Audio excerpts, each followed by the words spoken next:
तो आज हम करेंगे मेंटल मैथ क्लास 8 का एक new chapter number 15 introduction to graph. मैं हूं हरी सर और आप देख रहे हैं मेरा यूट्यूब चैनल चलो कदम बढ़ाए। तो बच्चों देख लेते हैं क्वेश्चन नंबर 15 के फर्स्ट क्वेश्चन क्या कहता है। आइए, बहुत ही इजी है। यहाँ पर आप देख रहे हैं अपनी स्क्रीन पर मैंने पहले से ही क्वेश्चन को लिख के रखे हुए हैं, ये देखिए यहाँ पर। तो हम इन क्वेश्चन को करेंगे और बिल्कुल ही इजी हैं, कोई ज़्यादा मुश्किल इनमें नहीं आने वाली है। तो मुश्किल से 2 या 3 सेकंड आपको लगने वाले हैं आंसर देने के लिए, तो प्लीज़ इसे ध्यान से देखना। आइए करना शुरू करते हैं। तो सबसे फर्स्ट क्वेश्चन कहता है यहाँ पर, वेयर डज द पॉइंट 8 और 0 लाई। ठीक है, सबसे पहले मैं आपको कुछ बताना चाहूँगा क्वेश्चन को कराने से पहले, और ये हम थोड़ा सा नीचे कर लेते हैं। यहाँ पर ये देखो बच्चों, जब हम ग्राफ बनाते हैं तो ये जो लाइन है ना, एक तो ये लाइन होती है और एक ये, इसे आप हॉरिजॉन्टल लाइन भी बोल सकते हैं। ये x और इधर x माइनस, और ये y और इधर ये y माइनस, इस तरीके से ये ओरिजिन पॉइंट होते हैं। तो सबसे पहले इस तरीके से आपको कोई भी ग्राफ बनाना होता है तो ग्राफ पेपर पर इस तरीके से आपको लाइन बनानी है। ये एब्सिसा और ये कोऑर्डिनेट इनको बोला जाता है, ठीक है ना। तो यहाँ पर बच्चों मैं आपको एक चीज़ बताना चाहता हूँ, जैसा कि क्वेश्चन नंबर फर्स्ट में कहा है। अब हम आंसर देना शुरू करेंगे, बिल्कुल इजी है। अब इसमें लिखा है वेयर डज द पॉइंट 8 0 लाई। 8 और 0 लाई यहाँ पर कहाँ पर ये आएंगे, ठीक है। अब सबसे पहले है यहाँ पर बच्चों 8 और 0। अब 8 और 0 का मतलब पहले x आएगा फिर y आता है बच्चों, इस तरीके ये याद रखना आपका।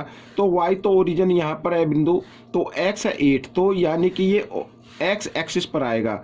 ऑन यहाँ पर मैं लिख देता हूँ ऑन x एक्सिस, ठीक है बच्चों। इस तरीके से ये क्वेश्चन आपका हो गया। इस तरीके से आपको कर लेना है। और क्वेश्चन नंबर अगर सेकंड भी देखें तो सेकंड में भी देखो बच्चों क्या लिखा हुआ है, वेयर डज द पॉइंट 09 लाई। 09, अब पहले देखो ये बताना 0 और 9, पहले x होता है फिर y होता है। तो x का मतलब क्या हुआ, ये ओरिजिन पॉइंट हो गया, 0 हो गया। तो दूसरा y, तो y एक्सिस पर आएगा ना, तो 9 है। तो इसके लिए हम लिख देंगे ऑन y एक्सिस, ठीक है बच्चों। इस तरीके से ये भी हो जाएगा। तो इस तरीके से आपको कर लेना है, कोई ज़्यादा मुश्किल नहीं है। आगे देखो लिखा है व्हाट इज, ठीक है, व्हाट इज एब्सिसा यहाँ पर बच्चों ऑफ द पॉइंट 3 और 4, ठीक है। अब इसमें एब्सिसा पॉइंट कौन सा होता है, देखो यानी कि ये वाली लाइन x पर, जो x पर आए वो एब्सिसा बोलते हैं, और जो y पर आएगी वो ऑर्डिनेट्स उसको बोला जाएगा। मैं बिल्कुल सिंपल लैंग्वेज में आपको बता रहा हूँ। और हमारा जो ये थर्ड क्वेश्चन है इसमें लिखा है 3 और 4, तो इसमें एब्सिसा पॉइंट कौन सा है, ठीक है। एब्सिसा ये है, तो यहाँ पर आप लिख सकते हो 3 लिख सकते हो, ये आपका आंसर रहेगा। या फिर आप अगर पूरा लिखना चाहो तो पूरा भी आप लिख सकते हैं इसमें, सॉरी यहाँ पर इस तरीके से, ठीक है। 3 इस तरीके से भी आप कर सकते हैं। तो ये क्वेश्चन भी आपका सोल्व हो गया। अब यहाँ पर देखो क्वेश्चन 4 क्या कहता है, ऑर्डिनेट बताना इसमें, what is the ordinate point. अब ऑर्डिनेट पॉइंट, जो भी पॉइंट y पर आते हैं उसे ऑर्डिनेट बोलते हैं। और हमारे इस फोर्थ पार्ट में जो पॉइंट गिवन है वो है 6 और 7, ठीक है ना। तो पहला तो x होता है, दूसरा y होता है, तो y वाला तो आएगा ना ऑर्डिनेट पर, तो आपका आंसर क्या बन जाएगा, 7 होगा आपका। तो ऑप्शन में अगर 7 हो तो टिक मार्क कर देना। इस तरीके से बच्चों आपको ये कर लेना है, ठीक है। बिल्कुल मैं शॉर्ट में बता रहा हूँ, कोई ज़्यादा मुश्किल नहीं है। अब क्वेश्चन नंबर 5 देखो, what are the coordinates of the origin.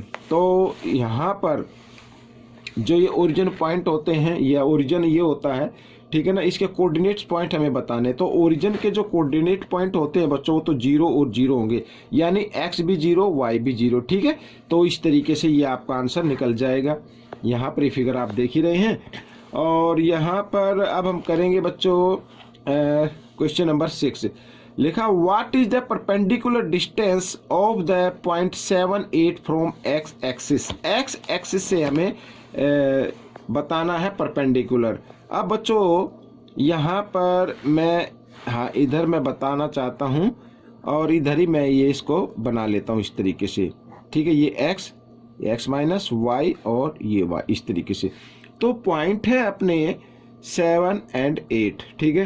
तो एक्स एक्सिस से हमें बताना परपेंडिकुलर, तो 7 तो यहाँ पर आ गया, मान लो 1 2 3 4 5 6 7 7 ये आ गया। तो 8 होगा वाई पर, यहाँ पर 1 2 3 4 5 6 7 8 8 इधर आ जाएगा। तो ये अब यहाँ पर परपेंडिकुलर क्या होगा बच्चों, 8 होगा, तो हम लिख देंगे 8 यूनिट, ठीक है। अगर इसमें कोई सेंटीमीटर वगैरह जिसमें नहीं होते तो इसमें यूनिट लिखा जाता है। तो ये परपेंडिकुलर हो गया बच्चों, यहाँ पर परपेंडिकुलर डिस्टेंस हो गई। परपेंडिकुलर का मतलब एक्स पर 90 डिग्री का एंगल बनाए, ठीक है। तो ये हो गया 8, तो वाई जो पॉइंट होगा वाई वाला वही इसकी परपेंडिकुलर डिस्टेंस होगी। तो ये क्वेश्चन भी आपका सोल्व हो गया है। और क्वेश्चन नंबर 7 यहाँ पर बच्चों देखो क्या कहता है, what is the perpendicular distance of the point 4 5 from y axis पर। तो बच्चों यहाँ पर ये मैं इधर कर लेता हूँ, हाँ 7 है ना ये, ठीक है। तो जैसे ही देखो फिर वही मैं बना लेता हूँ यहाँ पर इस तरीके से। तो एक्स इधर ठीक कर लेते, ये ओरिजिन पॉइंट हो गए। तो हमें बता दें पॉइंट है हमारे पास 4 और 5, तो वाई एक्सिस पर इस पे परपेंडिकुलर डिस्टेंस हमें बतानी है। तो ये तो हो गया एक्स हो गया बच्चों, यहाँ पर 1 2 3 4, ठीक है। और यहाँ पर 1 2 3 4 5 यहाँ पे हो गया। तो यहाँ पर ये x आ जाएगी, तो ये परपेंडिकुलर डिस्टेंस होगी, यानी कितनी होगी 1 2 3 4 तक जाएगी ना ये। तो ये हो गया 4 यूनिट, आप इसको लिख सकते हैं इस तरीके से। तो परपेंडिकुलर डिस्टेंस आ गई बच्चों ये आपकी, ठीक है। इस तरीके से कर देना, बिल्कुल शॉर्ट में मैं आपको बता रहा हूँ।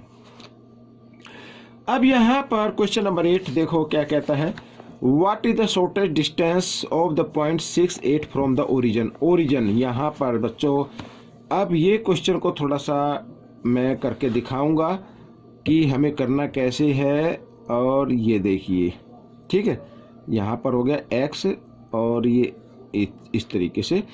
तो ओरिजिन से यहाँ पर शॉर्टेस्ट डिस्टेंस बतानी है, पॉइंट है अब इसमें हमारे 6 और 8, ठीक है। यहाँ पर यानी ये 6 होगा और ये 8 होगा।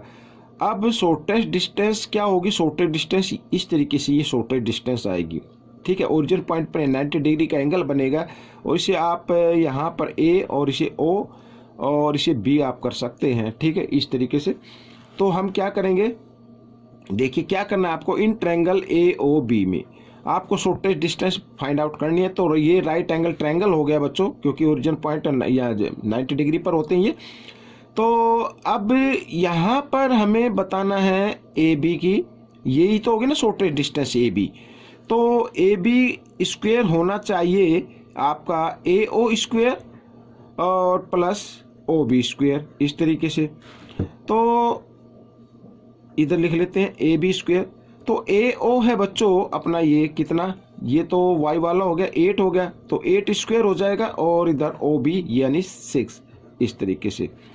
तो 8 को 2 टाइम्स मल्टीप्लाई किया 64 और 6 को 2 टाइम्स किया 36, दोनों को ऐड किया 100 आ गया। AB की लेंथ आपको निकालनी है, तो इधर स्क्वायर था, इधर आकर स्क्वायर रूट, और 100 का परफेक्ट स्क्वायर रूट नंबर होता है 10। तो 10 यूनिट आ गई बच्चों, ये शॉर्टेस्ट डिस्टेंस आ जाएगी ओरिजिन पॉइंट से, ठीक है ना, ये शॉर्टेस्ट डिस्टेंस रहेगी। तो बच्चों ये क्वेश्चन भी आपका हो गया। अब यहाँ पर क्वेश्चन नंबर 9 देख लेते हैं, what is the shortest distance from the point 70 from origin. अब देखो बच्चों यहाँ पर शॉर्टेस्ट डिस्टेंस क्या होगी।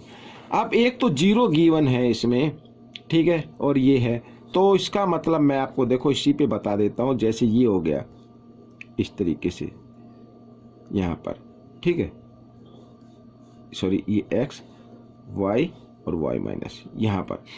अब ये वाला है तो 7 हो गया यहाँ पर, और y का तो 0 पॉइंट है, तो शॉर्टेस्ट डिस्टेंस तो यही बनेगी ना, इससे शॉर्टेस्ट डिस्टेंस और क्या होगी। तो शॉर्टेस्ट डिस्टेंस जो क्वेश्चन नंबर 9 में आएगी वो आएगी 7 यूनिट, क्योंकि y वाला इसमें क्या 0 है। इसी प्रकार यहाँ पर क्वेश्चन नंबर 10 में, तो what is the shortest distance आपको बतानी है। तो एक तो 0 हो गया, x वाला 0 हो गया, y वाला 8 हो गया, तो इसका मतलब शॉर्टेस्ट डिस्टेंस जो होगी वो ओरिजिन से वो 8 ही होगी। तो ये 10th का आंसर आपका आएगा 8 यूनिट, ठीक है। 9th का आंसर आ गया 7 यूनिट, और 10th का क्या आ जाएगा 8 यूनिट। बिल्कुल ईजी है। ठीक है बच्चों, तो ये वीडियो आपको कैसा लगा मुझे जरूर बताना, इसमें से सीखकर दूसरों को जरूर सिखाना। ठीक है, मिलेंगे एक नेक्स्ट पार्ट में, तब तक आप प्रैक्टिस करते रहिए। Thanks for watching this video.